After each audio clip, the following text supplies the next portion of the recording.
Welcome to Chem News of the World. I'm Brenda Cheatham. And I'm Angela Howe. The newscast sweeping across our nation is chlorine gas good or bad? You decide. We'll be interviewing two chemists on what they think about the subject. Let's go to field reporter Billy Bobson with some harmful effects on chlorine gas. Billy? Well, as you can see, I'm in a war zone and chlorine gas is everywhere. It's spreading rapidly as I speak. Apparently, chlorine gas poisoning destroys respiratory organs, and so far, it caused coughing, chest tightness, burning sensation in the nose, throat, and eyes, blurred vision, nausea, vomiting,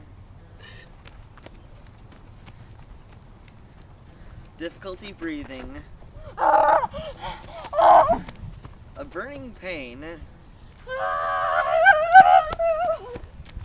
redness and blistering of the skin.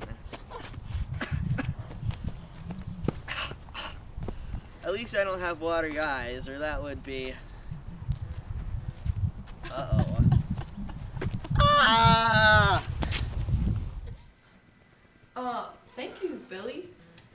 Now let's consult Dr. Isabella Muschnitz on the positives of chlorine. Thank you, Brenda.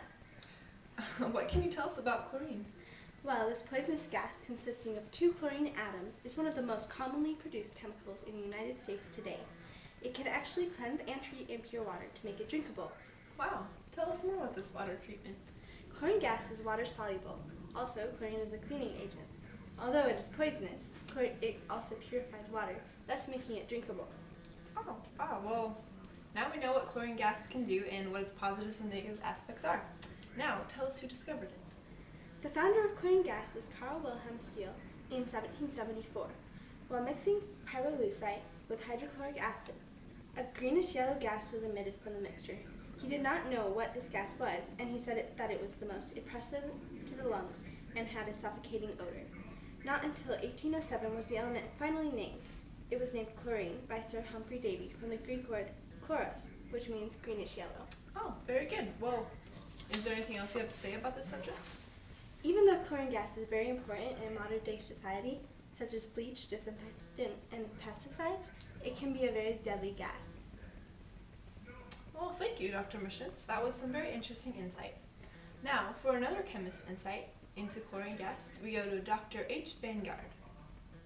Yeah, all I can say is, Angela, that chlorine gas is bad, terribly even. Though it kills bacteria in swimming pools, chlorine gas can be released from household cleaners being mixed together. It has been used in the past as a chemical weapon in World War I as a pulmonary choking agent. Since chlorine gas is denser than air, it is low to the ground, where people are, and spreads rapidly. When chlorine gas comes into contact with moist tissues, such as eyes, throat, and lungs, an acid is produced that can damage these tissues. But this all depends on how long someone is in contact with the chlorine. What would be the outcome of someone who has been exposed to chlorine gas? The outcome would be some of the signs that Billy Bobson exhibited. Long-term effects are only caused during therapy, such as chronic bronchitis from the development of pneumonia during therapy. And how could someone avoid being exposed to chlorine gas? Get away from the chlorine-filled air and get into fresh air. Move quickly because the longer someone is exposed to chlorine, the more damage it will do. What should someone do if there is chlorine gas indoors? Gee, I don't know. Perhaps leave the building? That's just me, of course. Alright, what about outdoors?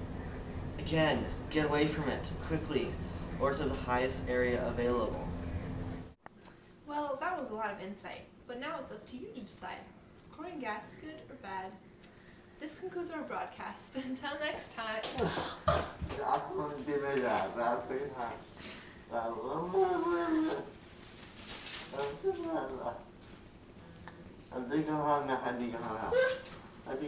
Oh my goodness.